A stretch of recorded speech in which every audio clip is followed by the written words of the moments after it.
What did you envision yourself being? What were you going to be when you grew up? How about if I answer this question this way? What did I want to be when I was growing up? Exactly what I'm doing today, or exactly who I am today. Wow. Except maybe younger. Yeah. And maybe I would say there's things still to come, which would be like the party to end all parties where everybody's invited. And I've shared this many, many times, but this is so real to me. As a preschooler growing up in Lyndhurst, New Jersey, when I was real small, we lived on a cul-de-sac. Loads of kids, because it was all new homes, probably during that baby boomer era. And I could remember watching airplanes fly overhead. They were going to and from Newark Airport. And for whatever reason, I would equate airplanes with travel around the world. And when I thought about travel around the world, I thought about people from every country, every nation, every culture.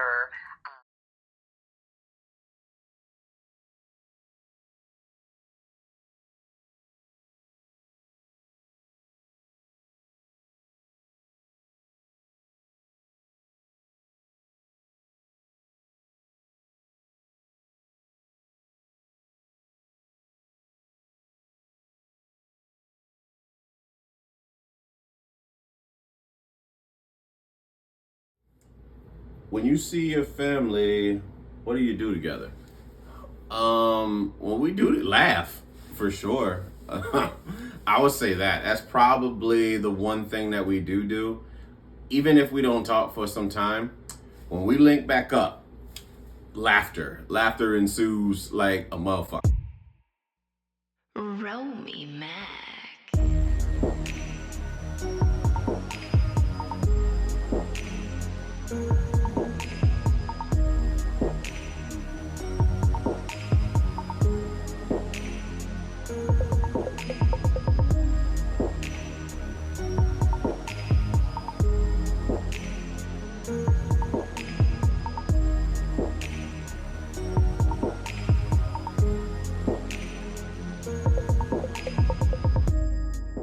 How much do you enjoy being in control? I am quite certainly a control freak, to a degree, to a fault, to my demise, to my victory. All depends on the situation. You know, all your flaws, they make you who you are. For that time being, so I would say that I definitely enjoy being in control. I mean, I think for me, it's part of being the man that I am working towards being. You know, I will never say I'm done becoming who the man I'm trying to be. You know, I'm just constantly every day working towards that. Now, what I've learned to work on with control is allowing people to do shit for me, because I'm used to it being thrown back in my face. That's what I grew up around. You know what I'm saying? So the whole thing of like, if somebody did something for you after I bought you this or whatever, somebody putting that in your face, then it's like, all right, well, I'm gonna make it so you ain't gotta do shit for me. And so I tend to, so early on in my adult life, I wouldn't allow, like, let's say my best friend tried to give me like food or some shit, you know what I'm saying? Like when we was in the dorms or something, I would be like, nah, I'm good, bro. You know, or something like that, or somebody would be willing to try to pay for me for a meal. Like, nope, nah, I'm good. But being around people who were giving unconditional love taught me a lot. I'm really grateful to the people that I met in my 20s that showed me unconditional love, because it really helped shape the personality that I once had. You know what I'm saying? Like, to the person I am today. And yeah, I really do. I really do want to I really am grateful for the people that I met in my 20s who showed unconditional love, that would just do kind things, and I just tried to push him away with my anger, fear of love. That is, you can't do both. You can't. It's very difficult to live in fear and love at the same time. You know, you tend to only live in one or the other. So, like, I'm grateful for them teaching me how to not be so much in control, like being able to let go, and then to go through relationships, and then to see how it was when you grew up in a situation where you didn't have any say-so, where you didn't have any boundaries, where you didn't have anything go your way. Yes, I tried to control every fucking aspect of my life, and I'm sure it's made some people not want to come around, so maybe sometimes family too. But it's y'all asses that, that contributed to this shit. But we both didn't know any better. I'll say that. We didn't know any better, you know what I'm saying? All we did was project onto each other what we knew. Then trauma, you know what I'm saying? Trauma is it's just part of this thing called life, man. If you're fortunate enough to grow up in a family that doesn't project their beliefs and insecurities onto you, more power to you. As for the rest of us, you know what I'm saying? Like, there was a lot of influence that led to living in fear on a lot of shit versus living in love. And living in survival versus being raised on survival versus being raised on love is, it was what some of us had to deal with. So, like, trying to be in control of, like, relationships, being in control of, like, it's the fear of abandonment. It's not really love, it's a dictatorship, is what I was doing. I'll never forget, my best friend's ex-wife once said, she didn't say it to me, she said it to somebody else. And she was like, using my government name, like, John is controlling. And I live by this creed. Either it's the truth or it's nonsense. And I was upset because it was true. You know what I'm saying? Like, I don't like when people say shit about me. I guess that's one part. Trying to control my identity to the world was something that's a part of the insecurities. And you know what I'm saying? I believe we all deal with that bullshit. But that was something in my 20s and my teens, boy, that I really hated to have people talk about me. Like, I'm special. Like, you can't talk about me. You talk about everybody else's ass. I'm talking about everybody else's ass. But you can't talk about me. I'm human. I'm just as human as anybody else. I can get talked about, I can get praised, I can get let down, torn down, whatever. I'm just as human as everybody else. But let me and my ego and my narcissistic mindset due to trauma, let them tell it. You know what I'm saying? Like, you can't talk about me. Who the fuck you think you is? You can't talk about me. You ain't gonna talk about David Ruffin. You know what I'm saying? And it's really just growth. You know, like, I really just being honest with yourself too. And I'm thankful for mental health and spirituality for showing me my ego, giving me the mirror to be like, yep, that was you. That's what you did. That's what you do. Now let's find out why you did it. You know what I'm saying? And it's that fear. Again, fear of not being enough. It all boils back to that. So trying to be in control to make sure everything is right. Insecurity.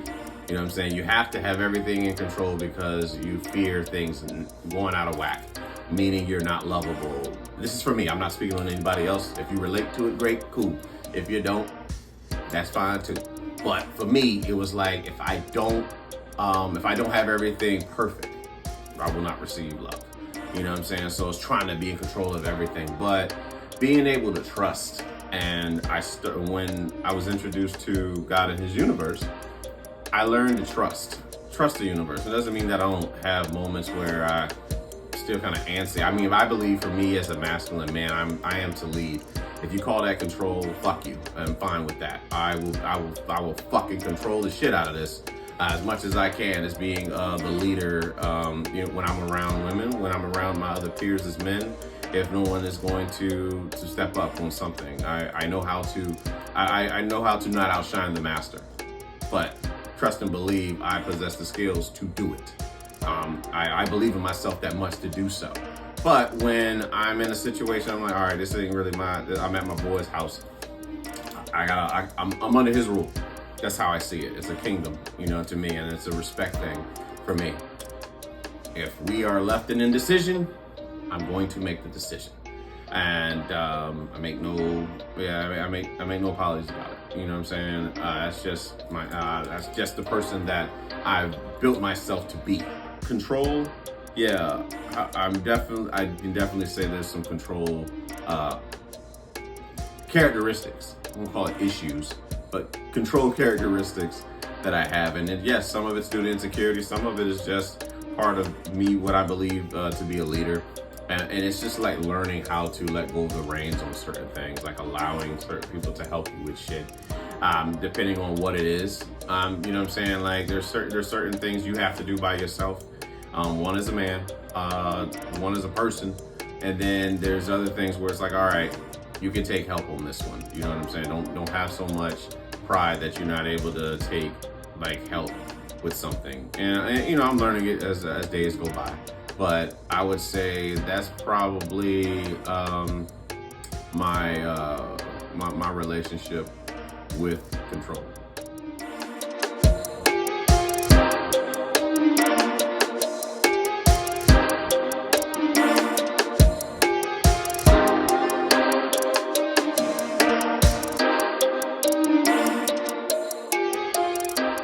Hey, what up, everybody? Yeah, do me a favor real quick. Just hit like, subscribe, and of course comment if you have anything, you know, obviously to mention about it.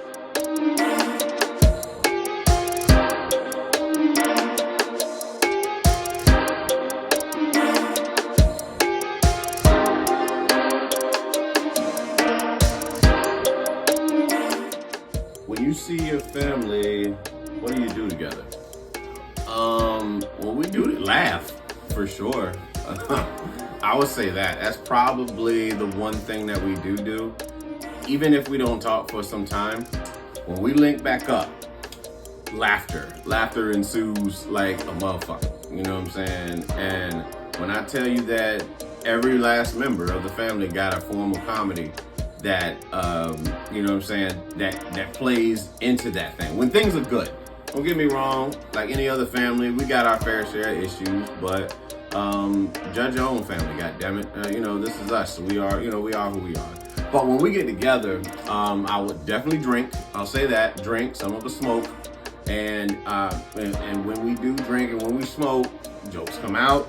Sometimes they can be a little harsh, but you know, I would say my family definitely is like a school of hard knocks on how to have tough skin.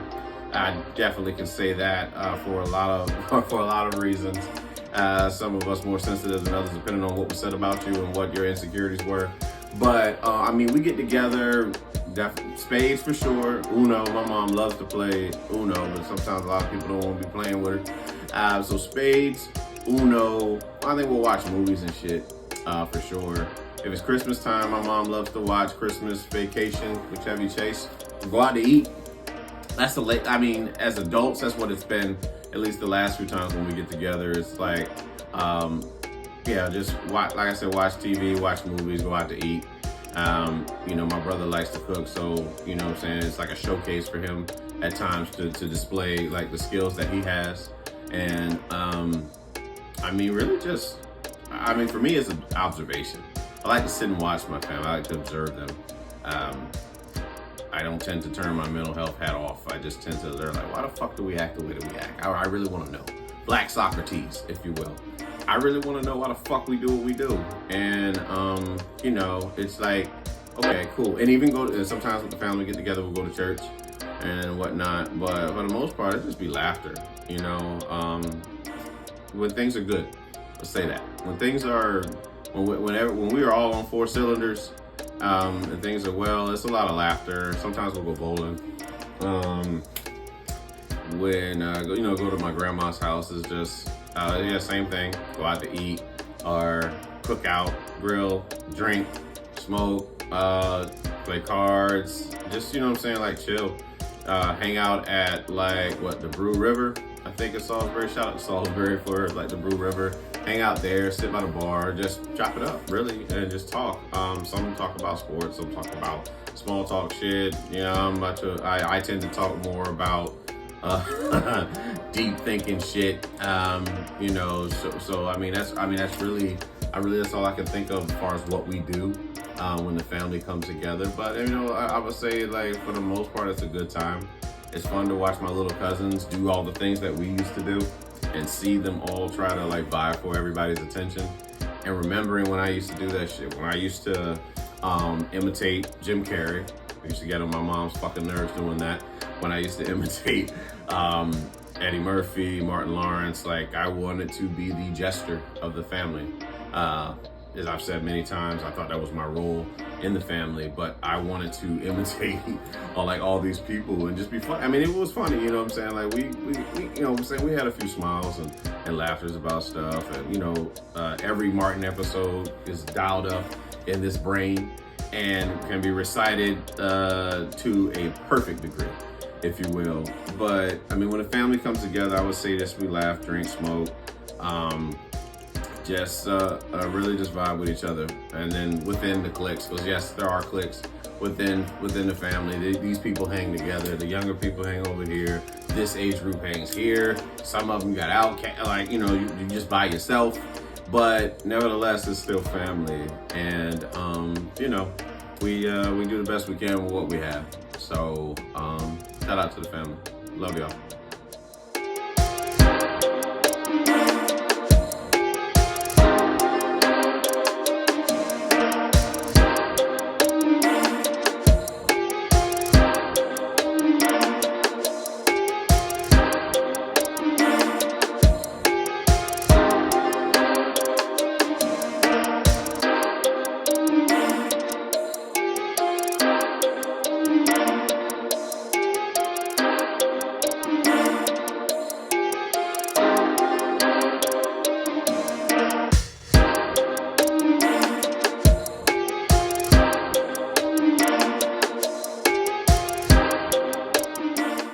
Okay, all right, real quick.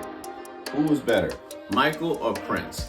See, me being a very, very big Michael fan, I'm not that biased to the point where I'll say that Michael was better than Prince. Michael was a better singer than Prince, maybe a better dancer than Prince. As far as overall entertainment, Prince, and it's not even close. Being in my opinion, being one of the biggest Michael Jackson fans, it's not even close.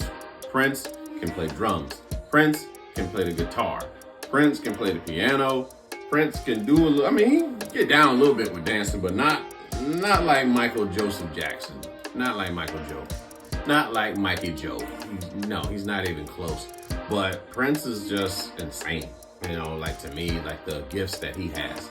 Prince is motherfucking insane. Like, again, I said, the nigga can play fucking piano, or he was able to play the piano. He played the guitar. He was saying he can get very high pitched like a female. I think he might even play I think he played like the flute, I think he can play the flute, and I think he could play, I said he can play the drums. Yeah, Prince. Between Michael and Prince, who was better?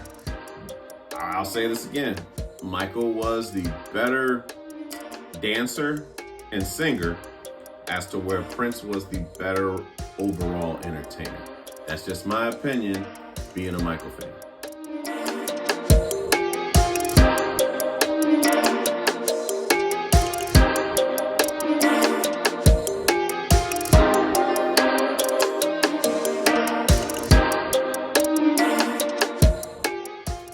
Some memorable 4th of July moments for you. Memorable 4th of July moments for me was probably be when me and my co-worker were at work. We had to work and they had fireworks on base, but we were out there and the mosquitoes were fucking real. Like, we were trying to watch the fireworks, but them fuckers were just all in our fucking face. And then, like, some of our co-workers who were off came into the building that day drunk as shit, and we were just hanging out on the counter, just bullshitting and whatnot. 4th of July memories. I remember going to my grandma's house for sure. Honestly, those are where a lot of my memories come from childhood, because we spent most of our time there. And just, you know, hanging out with the family, playing video games, playing ball. You know, on the dusty ass courts out there in Salisbury. Everybody had like a dust court Like no concrete, just straight like sand and dust. Like you weren't playing ball in no good shit. You gotta throw on some of them old shits that you want to get dusty. But that's where I learned the game. I learned the game from watching my cousin and his friends and be like, one day I want to be, as good as them. Because for the first part of life, I probably say from age 7 till about age 13, I was, all right, we got a little minute. Like last pick, motherfucker. Tom Brady, goddammit. That was the last motherfucking pick. And then eventually, after I went to AAU and stuff like that, I started to learn the game a little bit differently, and it taught me a different level of skill. And I was able to be like, all right, cool, now you can run it. Hey, big man. Went from little man to hey, big man. And it's funny how that works when you play basketball. It's funny how it is when you no longer can play basketball. Actually, that shit ain't funny at all. The fact that I'm not able to play basketball the way I want to. Yeah, I would say probably, something like that. Just grilling out. My pops making probably jerk chicken wings. I think we had jerk ribs one time too. Him and my uncle that live behind us, they get together and just drink, listen to music all night. And my mom be pissed off because he over there. Just, enjoying himself and shit. But, really just being out with friends. I won't necessarily say it's like the Sandlot, but, we had our crew that would hang out or probably like go to the pool and shit. Really just lounge. Doing fireworks, like doing fireworks with friends. And that's some memorable 4th of July stuff that I can think of. I would say be with the people that you love. Some people that are no longer here, like seeing their smile, remembering their smile, remembering their laugh, and not thinking at the time that shit, man, this is probably the last time I'll see you type thing. I would say I remember COVID. I remember having COVID when I first moved to Atlanta in 2020. And I had to sit in. Everybody else, but I could not do shit. I was just I couldn't even smell. So as far as grilling goes, it was no point. I had shit out. I had hot dogs, ribs, chicken, everything that I wanted to kind of make for myself. And young lady I was dealing with at the time, but not wanting to get her sick. She couldn't come. She couldn't come through. Or maybe she did. I don't fucking remember. I know that I couldn't smell shit, and I don't think I grilled or whatnot. So all I did was eat soup, ramen, oodles and noodles, as we call it, oodles and noodles, and Oriental or beef, but I prefer Oriental. And they changed it to soy sauce now, but y'all know, y'all feel y'all understand. But I think those are some memorable 4th of July moments that I can kind of ramble off the top of my head about. But, it's good. It's a good time spending it with people that you value. And sometimes you got great food. Sometimes it's like who made a potato salad is the question. And, but that's all part of the holiday, right? But yeah, really just spending time with the people that you value. That's, but a lot of times I spent working, a lot of my 20s, I worked a lot on the holidays down there in Homestead. But for those moments that I did get to go home and be like with the family or be off work or be with my best friend and his family and stuff like that for the holidays, yeah, it was a good time.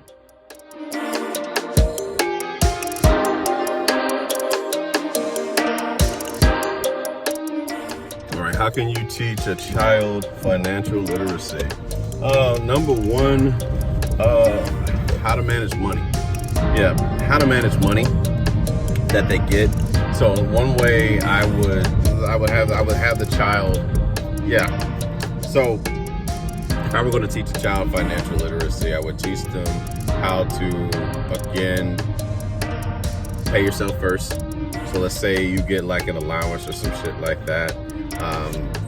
Find out what you're saving towards. Like find out the value of what the value of money is. Because when you live with your parents and, like if you really got it good, they looking out for you, They're taking care of you and all that stuff. So, you don't really value money the way that you do, like if you had to earn it. But I would teach my child not to spend it so soon. you know what I'm saying? Like teach them how to use that money to make more money.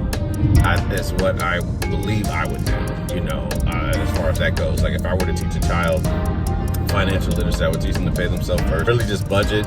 I mean, with a child, you don't really have bills per se, unless they're like in high school. So maybe like teach them to have like their own phone, you know, the phone bill maybe. But like, again, part of the family plan. But like deciding like, okay, this is what you have to pay for. Like you have to budget maybe, let's say $30, you know, is your contribution to the $90 phone bill between maybe it's probably what a family, if you will. But yeah, you just have to come up with your $30, maybe your 20 towards your insurance. You know, it's not the full coverage, just something to show that what it's like to be an adult in the real world, and even understanding gas money, those things, and seeing and like what's left over. Just seeing what's left over from that and deciding like how much you can set aside for yourself, which I mean by paying, you know, like pay yourself first. How much money can you afford to pay yourself first? Not talking about that leisure money that you spend to buy clothes or go out and hang with friends, but something that you can just save every 2 weeks that will accumulate over time. And then you have like a rainy day stash. That's number one. Like teaching them to have a rainy day stash is something that I would do to teach a child teach a child financial literacy. Also, learn shopping. Learn to shop clearance stuff, you know, online. That's another thing. Like let's say you into fashion like how I am or something like that. Teaching my child to find stuff on clearance that's with, you know, something of their liking, and then realizing giving yourself an allowance to do that, like a reasonable allowance, and not going over it, having the discipline to not go over it. But and learning what you can do. Again, just learning what you can do with money, as far as like by saving, but not just saving to save, but saving to invest in something. Learning passive income, cutting grass. Like being a kid, you know, you can cut grass. Or I mean, today's age, you have the internet, so like you really can create your own business, and kids are doing that. Like that little kid Ryan or whatever with the toys. All he did was, you know, he played with toys, and you know, his parents, you know, finagled it and was able to create $1 million platform out of it. You can't knock that. That's business right there. And they were doing something that essentially somebody else wasn't doing, and they made it. And they got popular on it. So I think that was pretty dope. But like being I said being financially literate will save the kids so much time once they get older.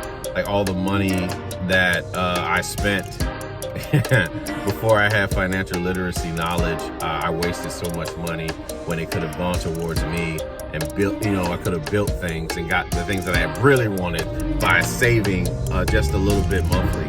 But I mean, that's really what I would, those are some of the things that I would kind of implement to a child if I were going to teach them, you know, like financial literacy. It's just really how to save, like allowance stuff. And once they get into high school, really sitting down with them and like, all right, this is your bills.